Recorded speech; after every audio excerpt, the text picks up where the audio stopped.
The Galactic Empire had not known fear in over 7,000 cycles. Their fleet stretched from one spiral arm to another, vast in number and unmatched in power. Worlds bowed at the sight of their banners, and countless species lived under their iron rule.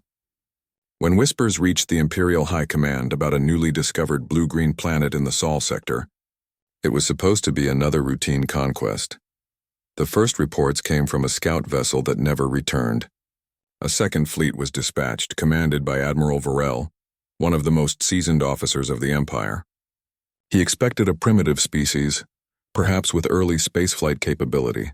His ships exited faster than light travel at the edge of the system, weapons charged and confident. What they saw surprised him, not because of resistance, but because of silence. The planet below was vibrant, covered with clouds, oceans, and green continents. Yet there were no transmissions, no beacons of welcome, no threats. Only a quiet world turning beneath the starlight. The Admiral ordered probes to descend, scanning the planet's surface. The results puzzled his entire command staff. The readings indicated advanced technology once existed, massive cities, satellite networks, orbital debris, but everything was inactive. No life signs, no electromagnetic signals, nothing but ruins. Humanity, it seemed, was gone. For days, the Empire surveyed, cataloged, and recorded. But in the darkness of the planet's dead orbit, something moved. It was faint, a single metallic reflection that flickered for only a moment before vanishing behind the planet's shadow. The Empire's analysts dismissed it as space debris. The Admiral, however, ordered an intercept patrol. 3 corvettes descended toward the anomaly. Their last transmission was static, then silence again. When the Admiral asked for their sensor logs, there was nothing but a final burst of distorted audio. One word, barely audible through the interference: Terran. The Empire had no record of such a name. They filed it under defunct civilization and continued to claim the system. Construction ships began preparing orbital stations, and transport started to arrive. Then came the day when the entire system trembled. At the edge of the Sol star, space itself rippled. A blue-white flash tore across the darkness, and something vast emerged. It was not a single ship. It was a formation, a fleet of impossible scale. Hundreds of vessels, dark as midnight, each outlined with glowing white insignias that read a simple name: Earth Defense Command. The Admiral's bridge fell silent. He stood before the holographic display as ship after ship appeared from hyperspace. The smallest of them dwarfed the Empire's battleships. Their hulls bore scars, ancient but unbroken. Their movements were precise, their formation flawless. "Whose fleet is that?" one of his lieutenants whispered. No one answered. The Imperial fleet raised shields and activated weapons, but the unknown fleet made no hostile move. A transmission came through in an ancient but perfectly clear tone. "This system is under Terran protection. Identify yourselves or withdraw immediately." The Admiral responded with authority, invoking Imperial law, declaring ownership of all unclaimed systems. The reply came quickly. "This system is claimed by the Terran Union. Any act of aggression will be met with decisive force." The Empire had crushed entire civilizations for less. The Admiral, confident in his superiority, ordered his ships to open fire. Energy lances streaked across the void, thousands of beams converging on the lead Terran ship. When the light faded, the Terran flagship still floated there, unscathed. Its shields had not flickered. The Admiral froze. Before he could issue another command, the Terran fleet responded, not with anger but with precision. A single Terran cruiser moved forward. Its weapons hummed softly, and then a pulse of blue light erupted. Every Imperial weapon in range shut down. Power cores went offline, drives failed, targeting systems collapsed. The entire Imperial armada was left floating, dead in space. Panic erupted across the Imperial comm channels. Officers shouted, engineers scrambled, but nothing worked. The Terran sent another transmission. "Stand down.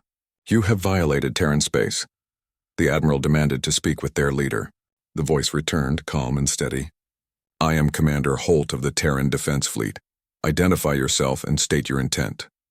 The Admiral tried to maintain composure, speaking of empire and authority, but inside he was trembling. The readings from his instrument showed energy outputs far beyond anything the Empire could produce. The Terran ships used reactors that defied known physics. "Your technology," he said. "Should not exist," the voice answered. It exists because we survived what your kind never faced. The Admiral demanded explanation, and the Terran commander obliged. Centuries ago, humanity had fallen silent not because they died, but because they turned inward. After centuries of wars and conflict, they united, constructing vast fleets and silent stations hidden in the outer systems. They had watched the galaxy tear itself apart with empires rising and falling. They waited unseen, preparing for the day they might be needed again. When the Empire reached Sol, the Terrans awakened. They had never stopped watching. Humanity had evolved, not biologically but technologically, intellectually, spiritually. They had learned to wield stars as energy sources, to cloak entire fleets from detection, to bend space-time with thought-controlled engines. Now as the Empire faced them, it became clear who the true masters of the Void were. The Terran flagship named Resolute drifted closer. Its hull bore the words "For Earth and all her descendants." Its surface shimmered with shifting metallic plates absorbing the starlight. The Empire's ships looked like toys beside it. The Admiral, realizing the futility, ordered a tactical retreat. Yet as his ships turned to flee, they found their jump drives disabled. The Terrans had locked them down remotely. The transmission came again. "You entered our home without permission. You will not leave until you understand." A Terran hologram appeared aboard every Imperial ship simultaneously. A human figure clad in dark uniform, with eyes cold as vacuum. "Your empire believes itself eternal," the hologram said, "but power built on domination always crumbles. Humanity learned this long ago. We do not seek to rule. We protect, withdraw from this system and never return." The Admiral, humiliated, shouted back that the Empire never retreats. The hologram's expression remained calm. "Then witness what defiance brings." The nearest Terran ship turned its bow toward a distant asteroid belt. A pulse of white light fired from its main cannon. The asteroid belt vanished, vaporized instantly. The Admiral's crew stared in disbelief. The weapon had not even targeted them. It was a demonstration. The hologram faded and the Imperial ship's systems came back online. They could move again. The message was clear. The Admiral ordered a retreat. When his fleet exited Sol, the Empire's Command Council demanded an explanation. He described everything, but they did not believe him. To prove his claim, they sent another armada, this time 10 times larger. The second expedition never returned. Weeks later, fragments of their ships drifted to the edge of Imperial space, each hull neatly sliced as if by a blade of light. The Empire's scientists examined them and found evidence of technology they could not replicate or even comprehend. The High Emperor himself called an emergency meeting. Across the Imperial Senate, the same question echoed: whose fleet was that? The answer came from their intelligence network, an ancient archive recovered from a forgotten colony world. It spoke of humans, a species once known for creativity, resilience, and unity under pressure. They had spread across the stars before vanishing into silence. Now they had returned. The Empire debated war. But as reports came in from other sectors, the truth grew clearer. Terran fleets were appearing not just in Sol but throughout the galaxy, protecting smaller species from Imperial expansion, dismantling slave colonies, and restoring free trade routes. No one saw them arrive. They simply appeared. Their ships moved faster than any known drive, and their presence brought balance where chaos reigned.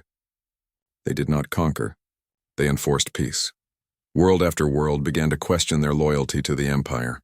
Hope once crushed began to rise again. The Terrans became legends, the silent guardians, the lost children of Earth who had returned to watch over the galaxy. The Empire tried to counter with propaganda, calling them invaders, ghosts, or machines. But every encounter told the same story. The Terrans never fired first. They only responded, and when they did, no fleet survived. Months later, the Empire sent ambassadors under a white flag to the edge of Terran-controlled space. They sought negotiation. The Terran response was simple: "We do not negotiate with tyrants. We protect the innocent. When your empire ends, we will speak again." The ambassadors returned in shame. The High Emperor realized that to challenge such power was suicide. Yet pride demanded retaliation. The Empire's greatest weapon, the Celestial Spear, was prepared, a superweapon capable of destroying entire planets.